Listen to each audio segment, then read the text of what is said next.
Et salut à tous, je suis super content de vous retrouver pour cette toute nouvelle vidéo. J'espère que vous avez la pêche, le sourire et que tout va bien pour vous. En plus, dans le sud à Toulouse, là, on a le beau temps. Donc franchement, on a passé un week-end génial. Donc désolé pour la tenue, je rentre du sport et j'improvise totalement cette vidéo.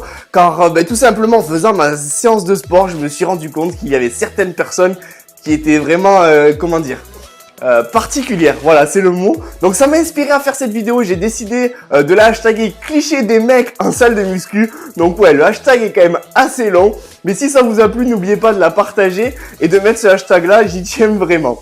Donc enfin bref, on va commencer cette vidéo et je vais vous la présenter sous forme de top 6 des clichés en fait que on retrouve souvent en salle de sport. Donc en 6, j'ai décidé de vous parler du hurleur tout simplement. Ouais, vous l'avez bien compris, le hurleur. Bon, pour ceux qui vont à la salle de sport, vous-même vous savez qu'il y a toujours un mec qui peut pas s'empêcher de hurler et de se faire remarquer.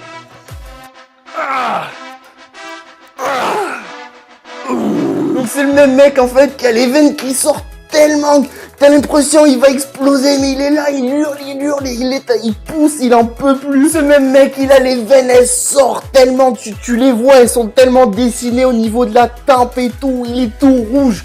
Il est là, il transpire, il s'essuie pas avec la serviette, non, il transpire, il laisse dégouliner, tu vois, c'est quand même un truc de fou à voir. Donc en 5, j'ai choisi de l'appeler le mec trop chaud, parce qu'on a tous un mec en salle de sport qui, avant même de commencer, mais tu sais qu'il est chaud. Tu vois, franchement, en arrivant, ça donne plutôt ça.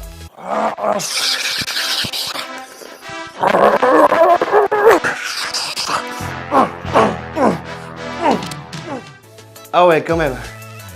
En 4, et celle-là, je l'aime tout particulièrement, car elle me fait mourir de rire. C'est ce genre de personne qui arrive avec une serviette de plage, tu sais, les grandes serviettes. Puis pas la serviette noire ou blanche qui est quand même assez discrète. Non, la serviette à motif et qui est, voilà, cette personne est généralement assez discrète, mais elle fait quand même une entrée fracassante avec sa serviette.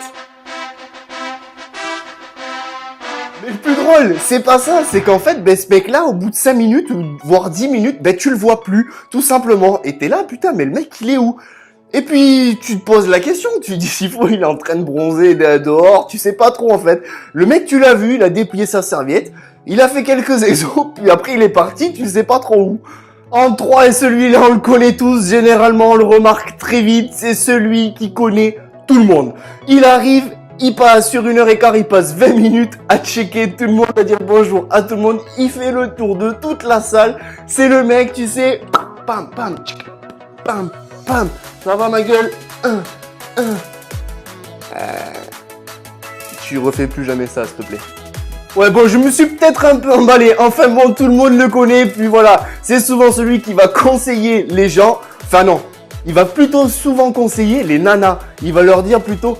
Non, il faut que tu te penches plutôt comme ça, tu vois. Voilà, c'est plutôt ce genre de mec là. En 2, j'ai décidé de mettre celui ou celle qui parle au lieu de faire du sport. Alors là, j'adore parce qu'il y a des personnes sur 1h30 de séance, elles vont parler pendant 1h, 1h15 facile et c'est vraiment véridique. Elles parlent, elles font que ça, donc t'as l'impression qu'elles travaillent leur mâchoire plutôt qu'autre chose. Donc ces mêmes personnes, elles vont aller parler souvent à plusieurs autres personnes dans la salle. Quand elles vont voir que ces personnes, ça commence un peu à les saouler parce que généralement, ces personnes-là n'osent pas lui dire « Tu me casses, je suis en train de faire ma séance ». Donc c'est assez drôle à voir. Mais elles osent pas, donc c'est ça qui est encore plus drôle. Mais quand la personne, en fait, elle voit que ça commence à saouler, elle va pas aller faire sa séance, elle va aller voir une autre personne. Donc en top de notre classement, c'est le mec qui respecte rien. Alors lui, c'est une perle, ou elle, parce que j'en ai déjà vu.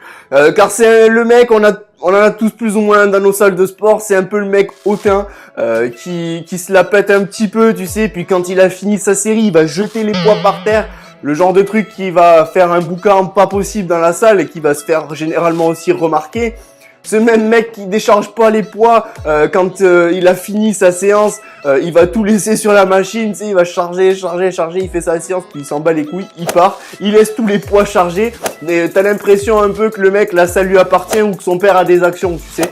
Donc ça te casse vraiment bien les coronesses. Bon, bien évidemment, je n'ai rien contre ces personnes-là, mis à part la personne qui ne décharge pas ses poids. Ça m'a quand même permis de faire une vidéo et de m'en inspirer. Surtout, ne prenez pas les choses au premier degré, c'est vraiment du second degré. Prenez-le avec le sourire et beaucoup d'humour. Cette vidéo touche à sa fin, restez vous-même surtout en toutes circonstances. Mais n'oubliez pas, pour ceux qui ne déchargent pas les poids en salle de sport, ça casse bien les coronesses, donc n'oubliez pas surtout, enlevez vos poids. Je vous dis à très bientôt pour une prochaine vidéo.